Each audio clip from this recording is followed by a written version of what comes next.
Welcome back to Cologne. We are on the Fox 9 Town Ball Tour, and this is our first stop. It's so special to be back out here in these communities. That is the line for free ice cream. We'll have this ice cream truck at all of our stops, and it has been a hit all afternoon long.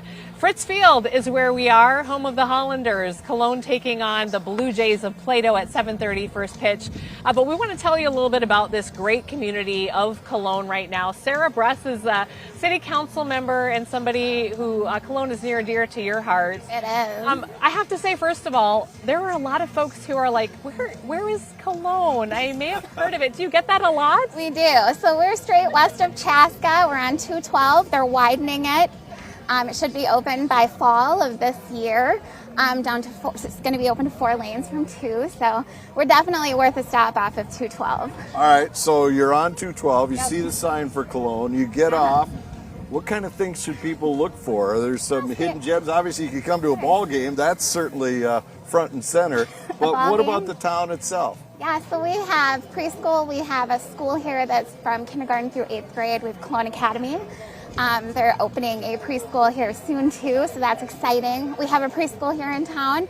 We have lots of local bars. We have coffee shops, and you guys interviewed a coffee truck this morning. So there's lots of young families here choosing to move to Cologne to raise their families. Right. I mean, really just on the other side of Chaska. I was saying earlier, I think of it almost as if Chaska had a suburb. This would be it. It's just a little bedroom community.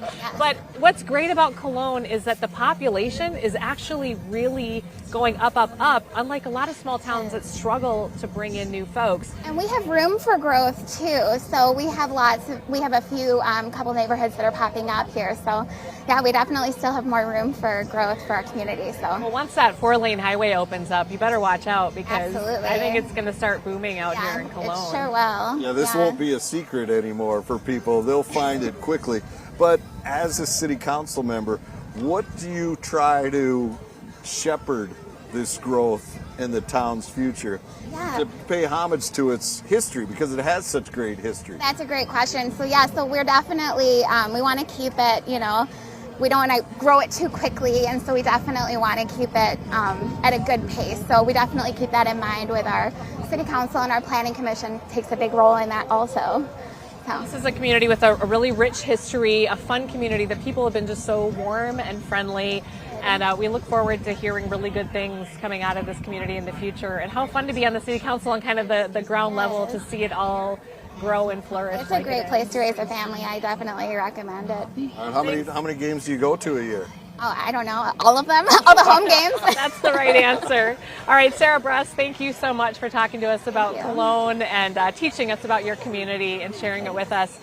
We want to also go down to Ian, who has been getting to know the folks here in Cologne. Aren't these just some of the nicest people that we've met, Ian?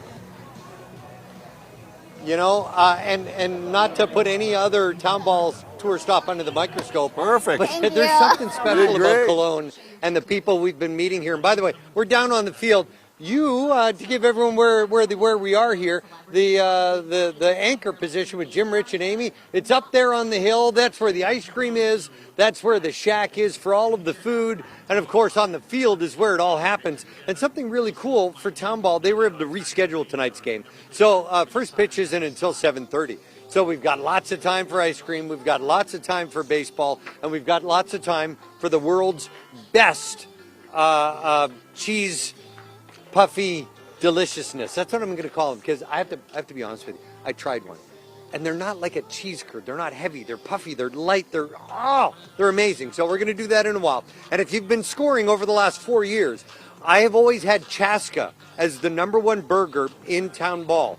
They've taken it very seriously here in Cologne, and we're going to try one of the Cologne burgers in just a short while to see if we can unseat Chaska. But first of all, let's talk about the weather. Look, there's still a severe thunderstorm watch from areas just north of St. Cloud down to just north of ROKKR, and then off to the north and off to the east. We've had some marginally strong thunderstorms try and develop, but then they peter down. The strongest storm has had winds up to 60 miles per hour. Still a night to stay sky where if you were off northeast of the metro. We had a few showers here earlier. Man, it is a gorgeous Wednesday evening. You felt the heat. You felt a little more humid today. Yeah, that's the story again as we get into the forecast tomorrow. It is hot, it is humid, and storms are more numerous and more likely as we work into about this time tomorrow night. So let's talk a little bit about the forecast from the field here in Cologne. Tomorrow is going to be hot. It is going to be humid.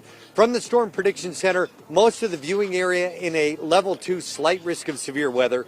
Parts of the viewing area include the metro down to northeast Iowa in a level 3 enhanced chance of severe storms. So tomorrow is a good day to stay skyware as we get through the afternoon and into the evening. Then temperatures crash as we head on into the weekend, so that you're going to be reaching for a coat. And dare I say it, maybe turn off the air conditioning in the furnace? No, it's not cold enough for that, is it? Well, as we get into next week, though, temperatures try and rebound, but we're back into that kind of unsettled seesaw forecast that we had heading into the month of May. Now, one of the great things we have here, and the great things of Town Ball, here, ladies and gentlemen, let me introduce you to the Hollanders. Hey, there they are. They've been working very hard on their harmonicas because they're changing their name to the Cologne Harmonicas. Is that true, boys? Yeah. Do you even here's the big question. What's a Hollander? I don't know. Yeah, no, I don't either. Does anybody know what a Hollander is? It sounds like a really good donut, but I think it's just somebody from Holland, isn't it? Is that what we're coming up with? Yeah, that's what we're saying, I think. That's what we've been saying. See, that's why I am going to put it into the league that we're changing our name to the Cologne Harmonicas. And that way you guys can all get on with our harmonicas and have some fun. By the way, we're giving out those mini harmonicas. That's the great thing about being here. We've got free ice cream. We have free mini Name That Tune harmonicas. And we have an incredible group of people here in Cologne. It's a gorgeous night for baseball. It is stop 1 of the Fox 9 Town Ball Tour. We're going to take you to a break, but we'll be back live from Cologne right after this.